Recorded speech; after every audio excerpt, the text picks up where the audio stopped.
Okay, well, I want to welcome you, Gordon, to another edition of the Lions Roar podcast. You're very, very welcome. I don't know about you, but I'm not that comfortable in these chairs. But we'll have to manage. They'll be fine. It'll be okay. So, Gordon, you're nearly a year in the job. Yeah. How's it going? And give people a bit of an where are we at today? What was today like? An average day? Yeah. Well, I think it's going well. I think we've got lots of things done, first of all. But I think the most interesting thing about this job is that it's so different. And it's so varied So it's the as box of well. chocolates. It absolutely is. You don't know what you're going to get on any day.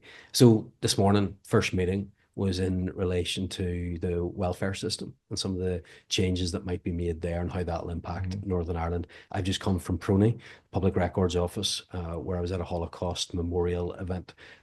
You can be at housing events, you can be anything to do with culture, sports, the arts, anti-poverty. Yesterday I was at a NICVA with the voluntary and community sector, which itself is so wide and varied. A lot of issues at the minute with local government Mhm. as well. Yeah. So it really is a massive department. It's the largest in the civil service, most employees, and covers such a wide range of areas. But it's really enjoyable because of the difference that you can actually make on the ground and the things that we can actually get done. I think we talked about the box of chocolates and the Forrest Gump moment. Yeah. Every day in my own role, and obviously in the assembly, and obviously in locally in your own in a constituency, people walk through the door and you never know what you're going to Yeah. get. And the thing you think is going to be easy, Hmm. it's a difficult one, and it's all the way around. So I want to move on and talk about funding and arts Yeah. funding. You obviously recently there put some money towards bands, Hmm.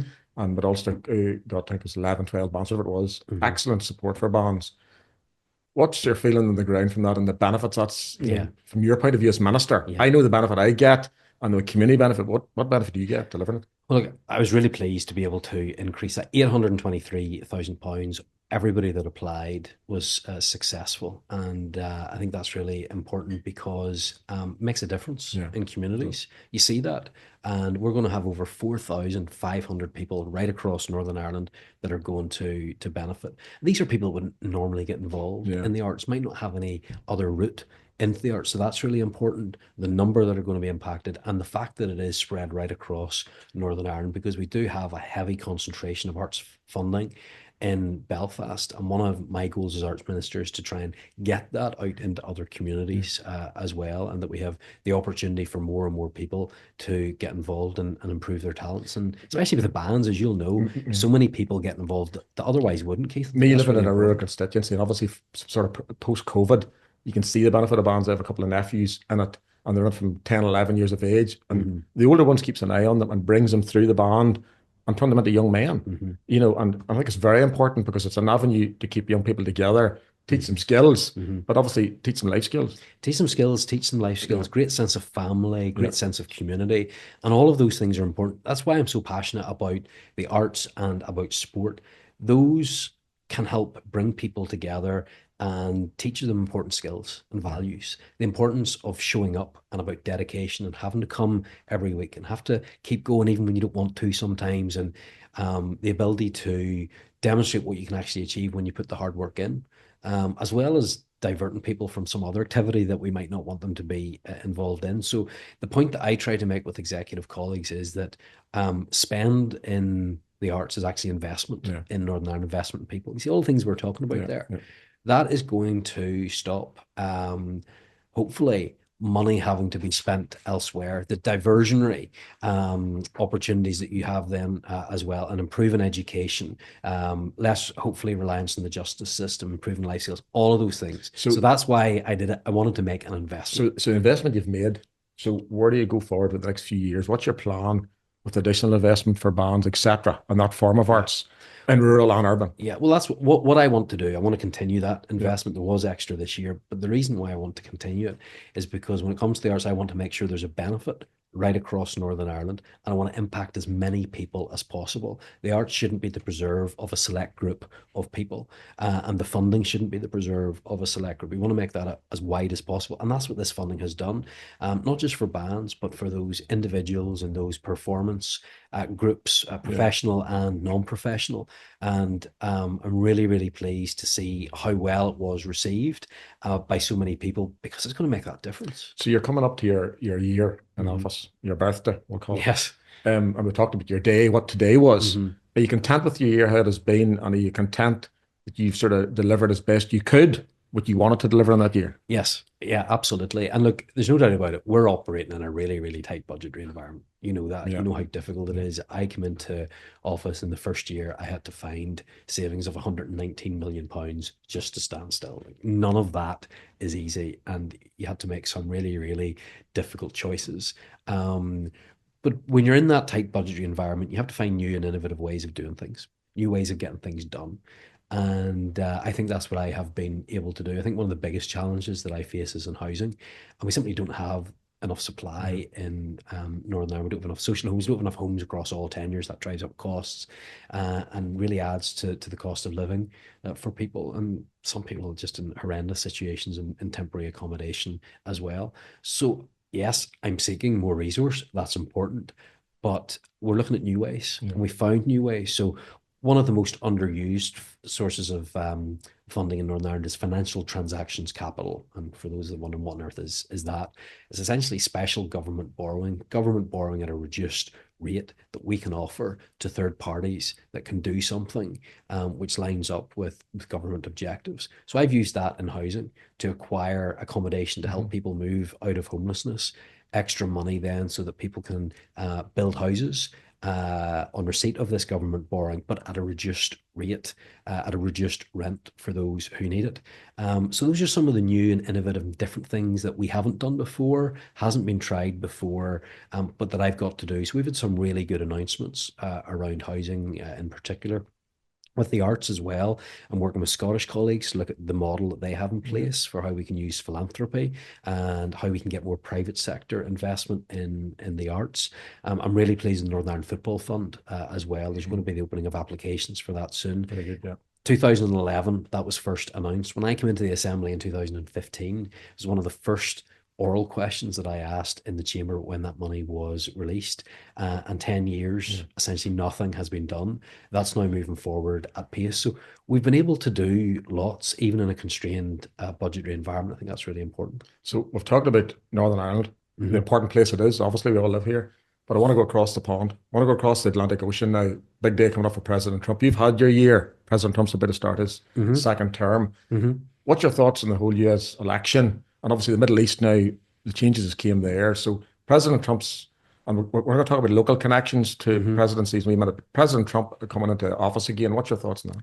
Yeah, well, I think the election was certainly something that everyone had their eyes on, and they were really interested in that. And I certainly think that Trump was able to get people on his side who wanted to get someone who was determined to get on with the job and put in place policies that would actually make a difference. So I don't know what the impact for that is going to be on Northern Ireland. Obviously, I was out a few months ago in America. What I'm really keen to do is to promote Northern Ireland in America, and especially those cultural connections. So there's quite a few cultural connections with your constituents. There is. Were you aware of that?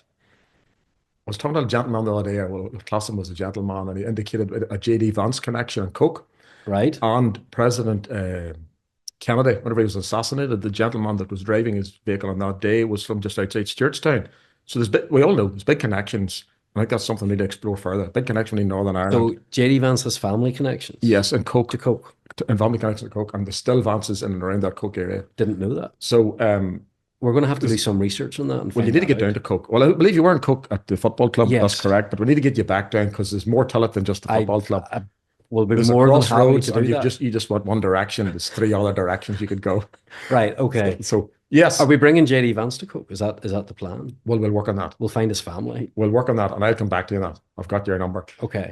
So we've talked about Coke. We've talked about the connections to Stewartstown from Northern Ireland, and lots of connections across NI and Ireland more broadly till America.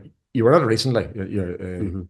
So what did you get out of that, Gordon? And where do you see the benefits to here coming from that trip and the connections you made? Well, I think the thing that really struck me was the open door that we had in Washington in particular.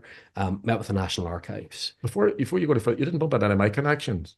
No. I had 7 great aunts in 1862 went to America. You didn't bump into any of them connections? Didn't do that. They were no. told to try and lobby you out there because Right. sometimes I get difficulty getting a hold of you here. So I don't want to miss the opportunity. Right. Okay. You lobby me plenty though. I do. You're always telling me what's needed in Mid Ulster. Well, the proof is in that, and I hope you see that. And the people out in Mid Ulster will appreciate the lobbying. I hope. Yes, well, we hope so. We'll see. But yes, open door in America, absolutely. Telling the story of Northern Ireland, telling them about the connections and the people that moved over here, and in the National Archives and at the White House Historical Association, all very, very interested in the story. They're having a big birthday party soon, 250th anniversary of the signing of the Declaration of Independence. Met with the executive director of the party planning committee for that, and very, very excited about how we can tell that Northern story. That's the thing I would love to do in around Mercer, Pittsburgh, where my family connections went. And I read a cold letter. I had a great aunt who passed away in the early 50s.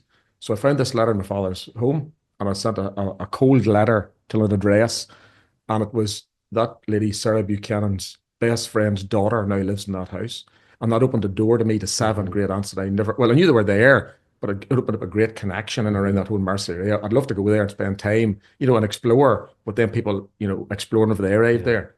And Americans love that. Americans love hearing about the connections and the history as well. And I think that's something that we can explore further. The Buchanans built that part of Pennsylvania. So that's my claim to fame. Are you any relation to the president?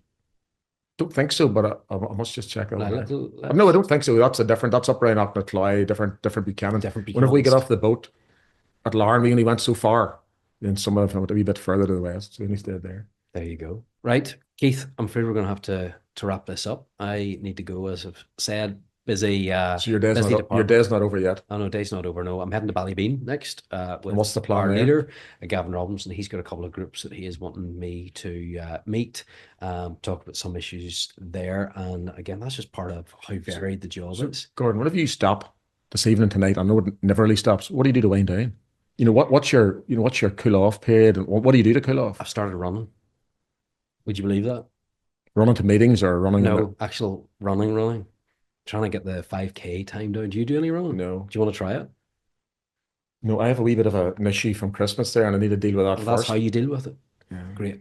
But if a bad knee, and that's probably an old wound. I just think you're coming up with excuses there. No, it's not. It's I used to kneel for years with my previous job as an electrician, right? I think I'm now paying the price for that. And unfortunately, I don't think I could run. We'll do an easy run to start off with. Well, that's okay. But anyway, that's what you need to do. It's very important to take So before you leave, and I appreciate you're going to run off, I want you to put in your diary. I'll come back to you with the date. I'd like you to come down to Mid Ulster. See, for example, that Lochran band that got the funding. Yeah. Probably, I think it was 11, 12 in our area got that funding. Tremendous, massive impact. I don't think people realise the impact, but I want you to come down and see that. And I think it's important that others can see that as well, and they can see the benefit of this money and how this is actually making a difference. So more than happy to come down to Knocknatley. And what if you walk it up as well? I need to see what's at the other side of this crossroads. Well, you're going to have 3 roads to take. It's like anything. If you remember at the end of the film, remember the film? Castaway? Right. He had a decision to make. He was sitting at a crossroads. So you have 3 options to go. I'll stay in which direction to go. So listen, I want to thank you. Thank you for coming along. We had a good chat. I covered a few areas, and it's a great. We'll do it again. We'll definitely do it again. I think it's a must. Good. I think it's a must. Good. So I want to thank everybody for watching Lions Roar. It's a great addition. Our Communities Minister's coming up to his birthday, and thank you, Gordon, for all the work you do. Great. Thanks, Keith.